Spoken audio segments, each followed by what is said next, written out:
Hey guys, this is Abhilash और आज मैं रिव्यू करूंगा the fall of the house of Usher series का। ये वेब सीरीज नेटफ्लिक्स पर अवेलेबल है in Hindi and English audios और इसमें है 8 एपिसोड्स जिनकी लेंथ वेरी करती है 60 to 70 मिनट्स। शो का जॉनरा है साइकोलॉजिकल हॉरर एंड ड्रामा। तो शो की कहानी शुरू होती है रॉड्रिक अशर से, जिसके 6 बच्चे होते हैं और विद इन 10 डेज सभी बच्चे एक्सीडेंटली मारे जाते हैं एक के बाद एक। तो फाइनली रॉड्रिक और उसका एक बहुत ही पुराना दोस्त ऑगस्ट ड्यूपान, जो कि डिस्ट्रिक्ट अटॉर्नी है, ये एक पुराने घर में मिलते हैं और रॉड्रिक उसे अपनी पूरी लाइफ के बारे में बताता है। अब सबसे पहले ये बता दूं कि इस शो की कहानी एडगर एलन पो की लिखी हुई एक शॉर्ट स्टोरी से ली गई है, जो कि उन्होंने लिखी थी 1839 में। अब इस शो को रिक्रिएट और रीराइट फिर शो का स्क्रीन प्ले और उसका डायरेक्शन किया है माइक फ्लैनेगन ने। अब इस कहानी के कुछ पेजेस ऑनलाइन अवेलेबल थे जो कि मैंने पढ़े और मैं ये कंक्लूड कर सकता हूं कि this show is a true and faithful adaptation of that short story. और माइक फ्लैनेगन का डायरेक्शन बहुत ही अच्छा था, क्योंकि इनका काम बहुत ही सीरियसली कैप्चर करता है आपके मूड को और फिर ये कैप्चर करता है अलग अलग थीम्स को, फिर इसमें स्टोरी के टोन्स कैसी होनी चाहिए और फिर इन सभी चीजों को थ्रू आउट मेंटेन कैसे किया जाए। तो ये काम माइक फ्लैनेगन ने बहुत ही खूबसूरती से किया है। इसके बाद स्टोरी में ऐसा कभी कोई पॉइंट नहीं था मेरे लिए जहां पर एक राइजिंग टेंशन वाली फीलिंग मुझे नहीं आई हो, क्योंकि प्लॉट बहुत ही वेल स्ट्रक्चर्ड तरीके से प्रोग्रेस करता है और साथ साथ सस्पेंसफुल भी रहता है। पेसिंग की अगर मैं बात करूं तो वो भी बहुत अच्छे से मेंटेन रखा गया है, जहां पर टेंशन और सस्पेंस तो बिल्डअप हो ही रहा है, पर साथ साथ ऐसे भी सीक्वेंसेस थे जो कि पिन ड्रॉप साइलेंस थे और एज अ व्यूअर वो सीन्स आपको मौका देते हैं कि अभी अभी जस्ट जो हुआ है स्क्रीन पर उसे आप लोग अच्छे से डाइजेस्ट कर पाओ। उसके बाद इस शो का यूनिक इंटरप्रिटेशन देखो, इससे पहले भी कई वेब सीरीज आई है जो कि मेंटल हेल्थ के बारे में बात करती है, जो कि अमीर गरीब के बारे में बात करती है, या फिर जनरेशनल गैप्स, या फिर इमोशनल नीड्स, या फिर फैमिली प्रेशर, या फिर फेटिशेस। ये सेम मुद्दे इस वेब सीरीज में भी उठाए गए हैं, बट जो पॉइंट ऑफ व्यू इन लोगों ने दिया है वो मेरे लिए बहुत ही यूनिक था। और इस शो का ओरिजिनल नैरेटिव भी इस शो के साथ साथ एपिसोड बाय एपिसोड इवॉल्व होता है। मतलब आप लोग 7वें एपिसोड तक यही सोचते रह जाओगे कि भाई लोग सुसाइड कर रहे हैं, बट हो इसमें मर्डर रहे हैं, बट इसमें किसी भूत का भी रोल है, बट इन सब की जिम्मेदारी एक नॉर्मल आदमी ले रहा है, जो कि टेक्निकली देखा जाए तो इट मेक सेंस। ऐसे कैसे? फिर आता है एक्टिंग वाला पार्ट। तो इस शो के हर एक परफॉर्मर ने अपना दी बेस्ट दिया है, भले वो एक एपिसोड के लिए हो, या भले वो पूरी सीरीज में हो, या भले वो सिर्फ 10 मिनट के लिए हो। Everyone did an outstanding job, और ये है आउटस्टैंडिंग के वो एडजेक्टिव्स जो मुझे याद है, तो ये सारे वर्ड्स मैं इसमें डालना चाहता हूं, तो आप लोग समझ जाना मेरी feelings.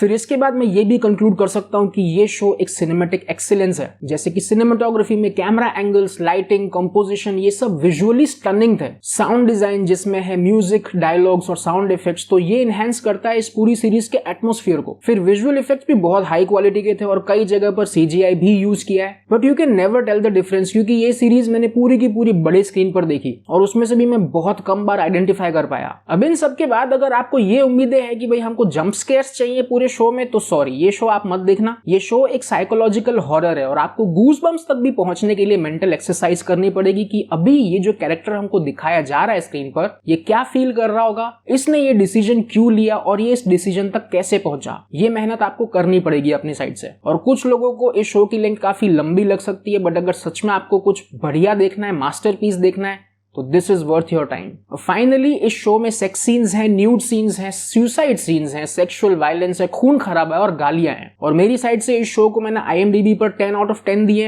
And now I declare it as the horror masterpiece of the year 2023। Case closed, video खत्म। ये रिव्यू अगर आपको हेल्पफुल और लॉजिकल लगा तो लाइक और सब्सक्राइब करते हुए जाओ। मैं मिलता हूं आपको नेक्स्ट वीडियो में, तब तक ध्यान रखो अपना, be awesome and bye bye.